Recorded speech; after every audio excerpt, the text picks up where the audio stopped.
My brother framed me at work to get my promotion, so I let him have it. Then exposed his fraud when the company needed me most. I'm a 30-year-old guy, and I used to believe family meant loyalty until mine showed me otherwise. My younger brother Kyle and I have always had a weird mix of closeness and competition.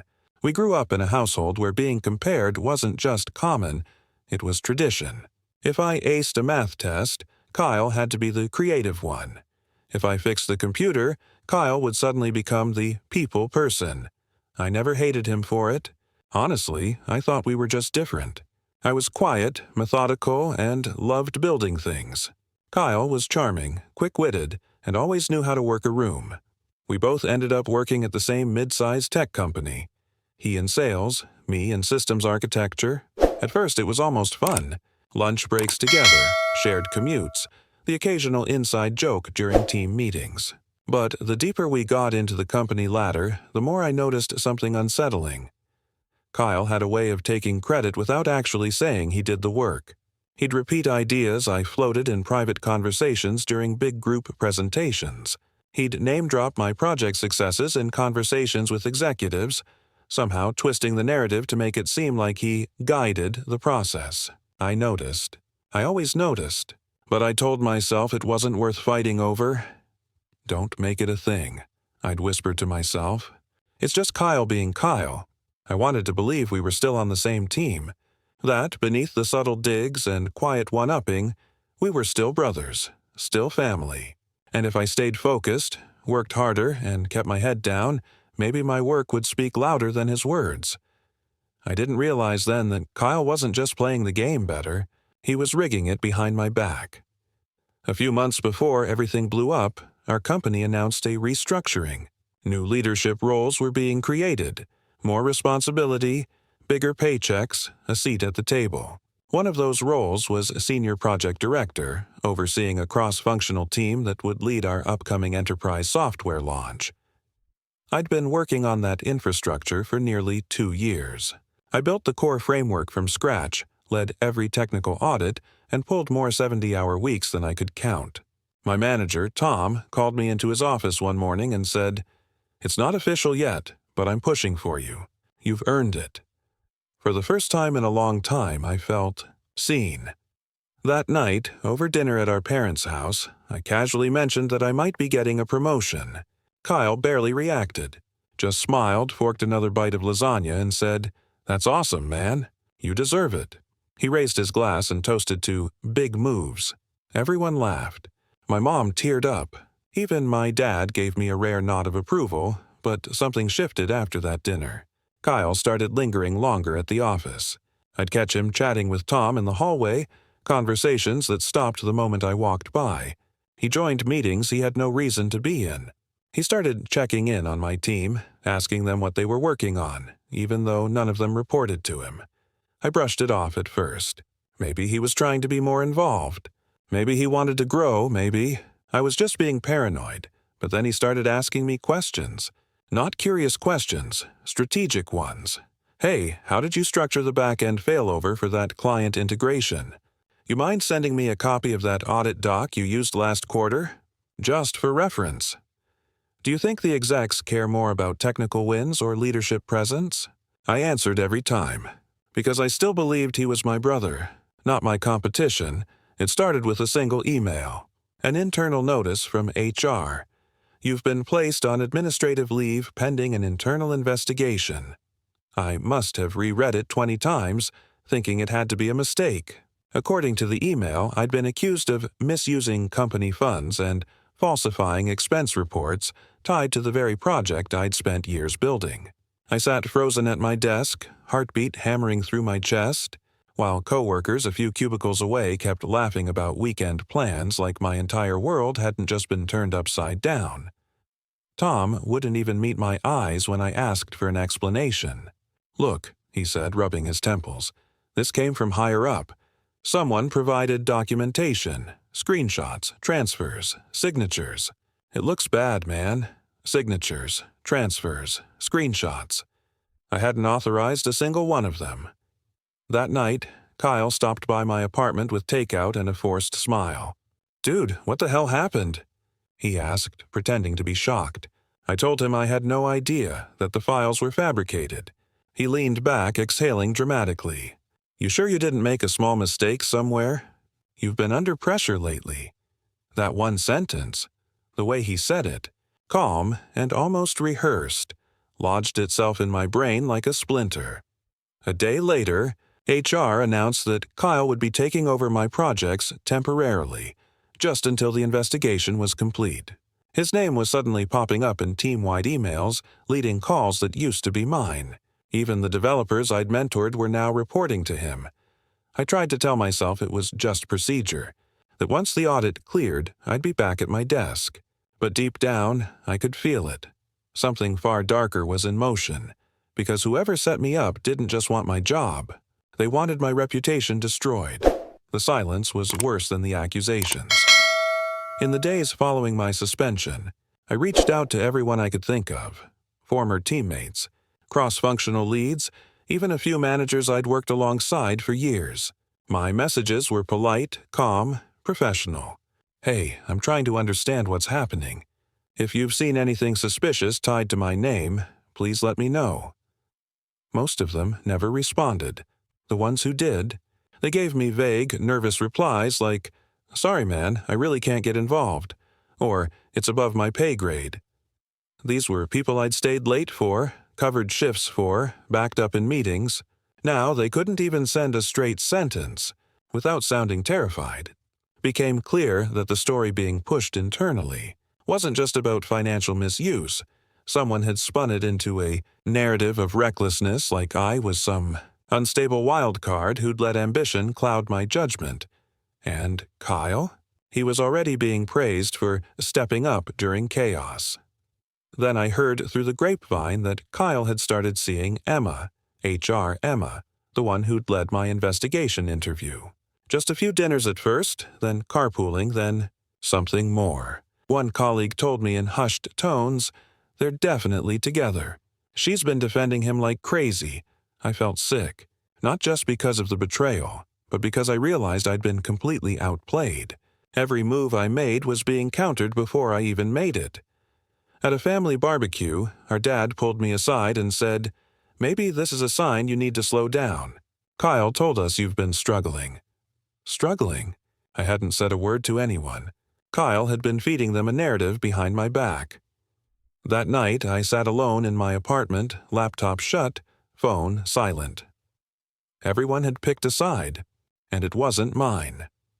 I had two options: fight a system that had already made up its mind, or walk away with whatever dignity I had left. The company gave me a choice. I could request a formal hearing, drag it out, let them investigate further, which could take months and cost me my sanity. Or I could resign quietly and move on. I sat with that decision for days, barely sleeping, mind replaying every late night I'd spent fixing broken code, every weekend sacrificed, every win that Kyle had slowly hijacked. I turned in my resignation. No fanfare, no goodbye email, just a single sentence. I resign effective immediately. I found work at a small consulting firm 2 towns over.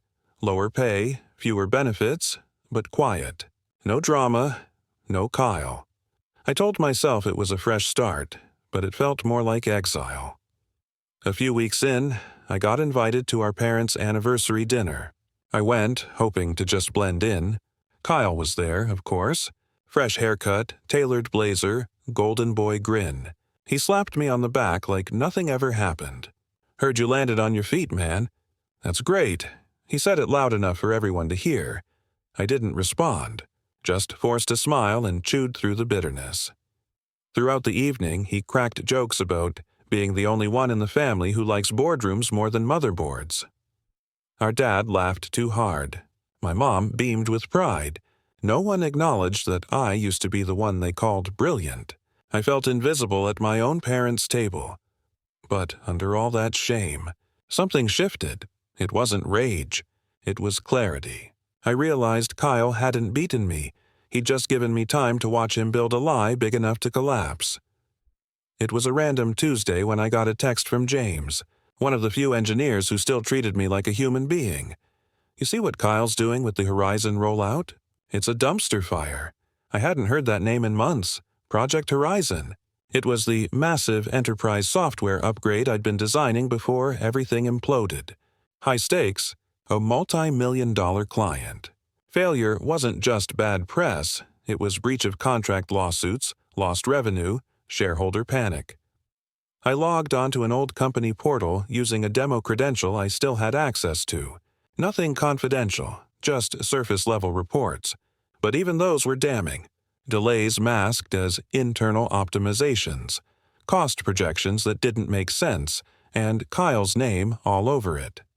The system I'd built had a specific sequence of stress tests required before launch, and I could tell he'd skipped them.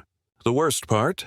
He'd recycled my old audit documentation, but doctored it to make it look like they'd passed compliance. This wasn't incompetence, it was fraud. I sat there in stunned silence, rereading line after line. All those weeks Kyle had shadowed me, asking innocent questions. He'd been building this Frankenstein system based on scraps he barely understood, dressed up to look polished. If the system failed post-launch, it wouldn't just cost the company millions. It would bury careers. And the only person who actually understood the infrastructure was me. I felt a strange calm settle over me. For the first time in months, I had the upper hand. Kyle had stolen my title, my reputation, my future. But he'd done it by copying a blueprint he never learned how to read. And now he was dancing on a landmine. One I'd buried. I didn't storm back in. I didn't blow the whistle publicly. That would have been too easy. For Kyle, not for me. He would have painted me as bitter, jealous, the disgruntled ex-employee with an axe to grind. No, I needed something cleaner, quieter, undeniable. First, I gathered everything. Publicly accessible reports, performance metrics, archived product logs, anything that showed the cracks in Horizon. Then I pulled out the old version control documents I'd saved from my time there, detailing what should have been implemented. Side by side, the discrepancies were glaring. Kyle hadn't just skipped testing. He'd manipulated timelines and reused validation stamps from 6 months earlier. I drafted an anonymous tip and sent it directly to the company's internal audit team. No accusations, just questions. Why are outdated compliance templates being reused for a live client build?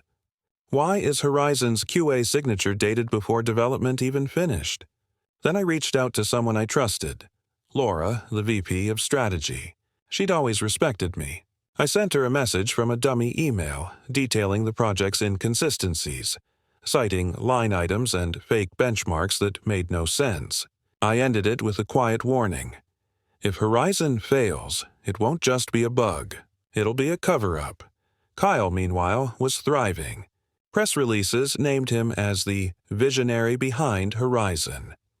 LinkedIn posts with cheesy captions like, "Leadership is about taking risks." People were calling him a rising star in enterprise software. But I knew something he didn't. Audit had started asking questions, and questions turn into investigations. Investigations turn into accountability. I wasn't angry anymore.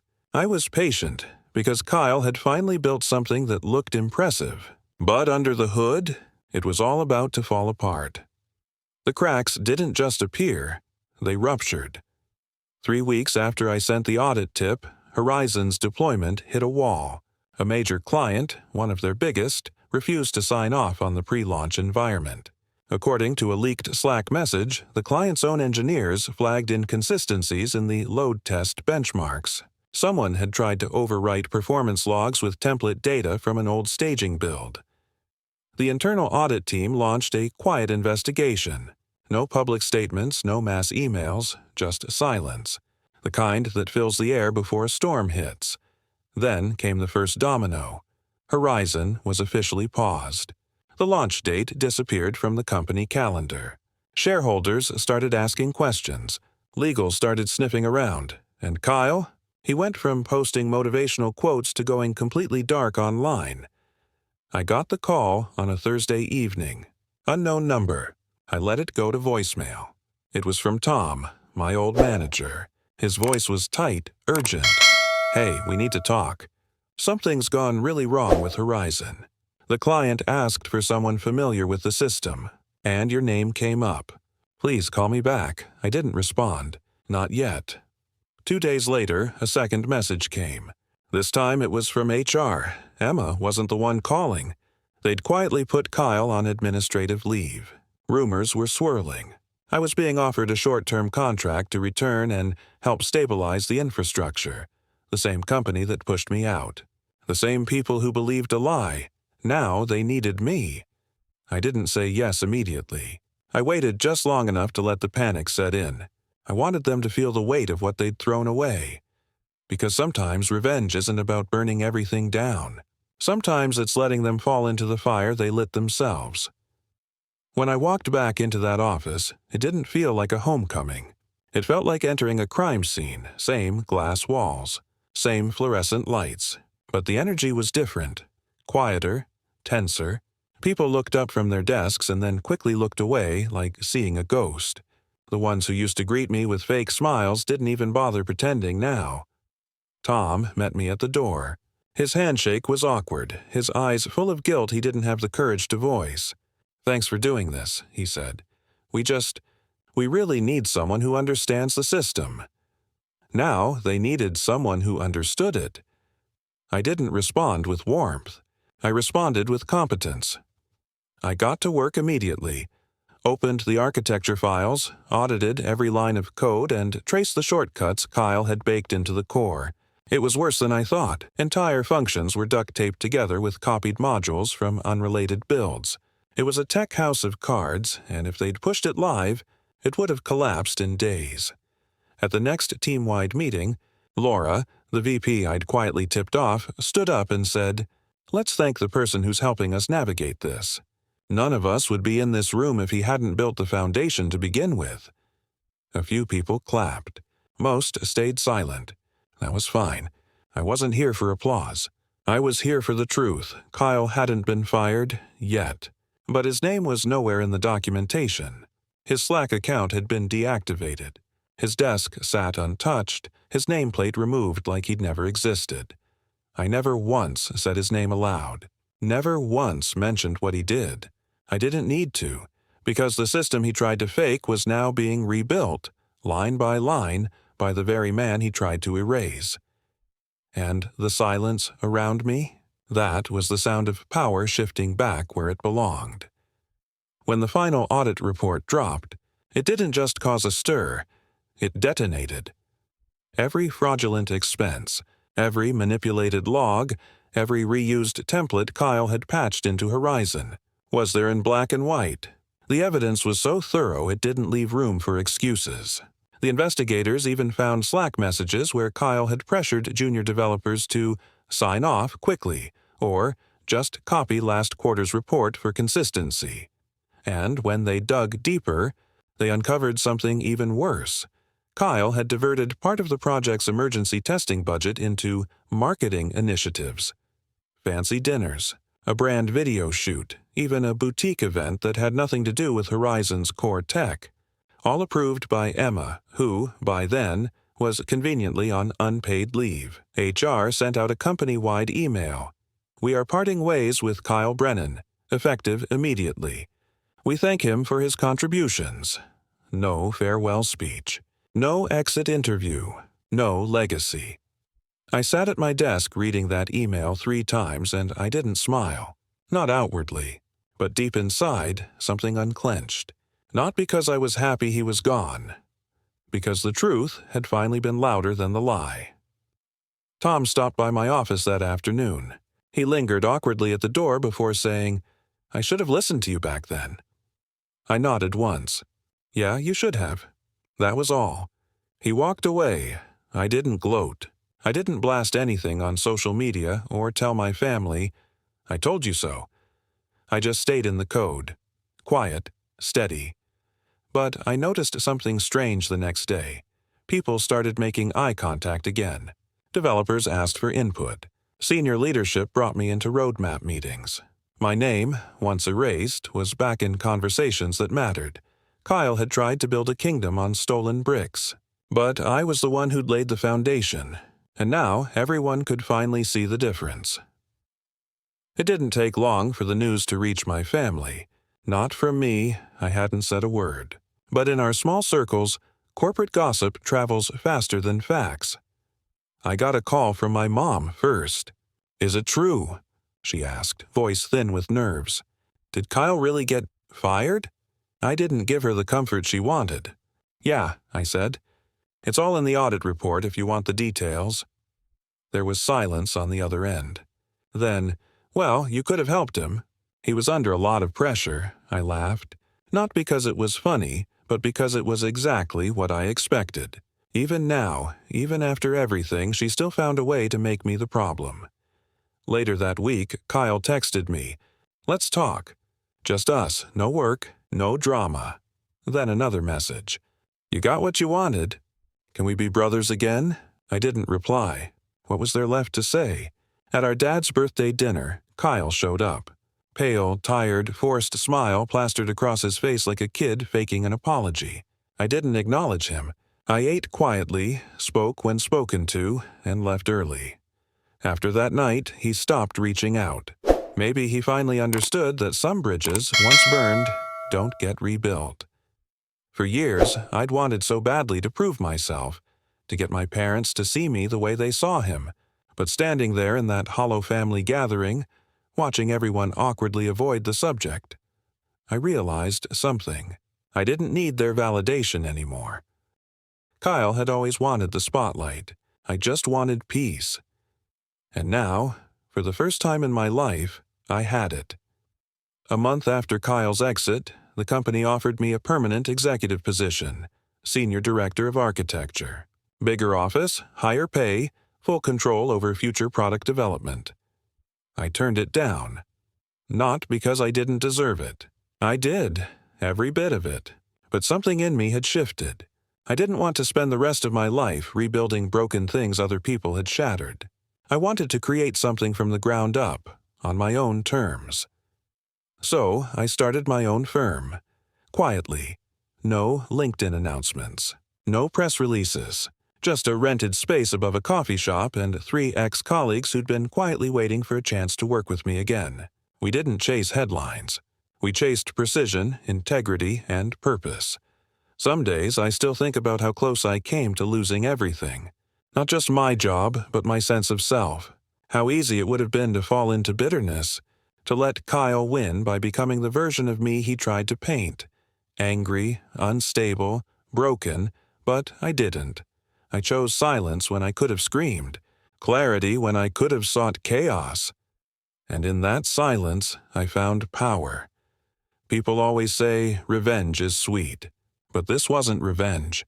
This was something colder, purer, letting the truth do what it does best. Survive. Kyle took the promotion. I took the foundation. And when the dust finally settled, guess who was still standing? Not the smooth talker, not the manipulator, but the guy who built quietly, rebuilt privately, and walked away with everything that actually mattered. Not a title. Not applause. But legacy. And legacy. You can't fake that.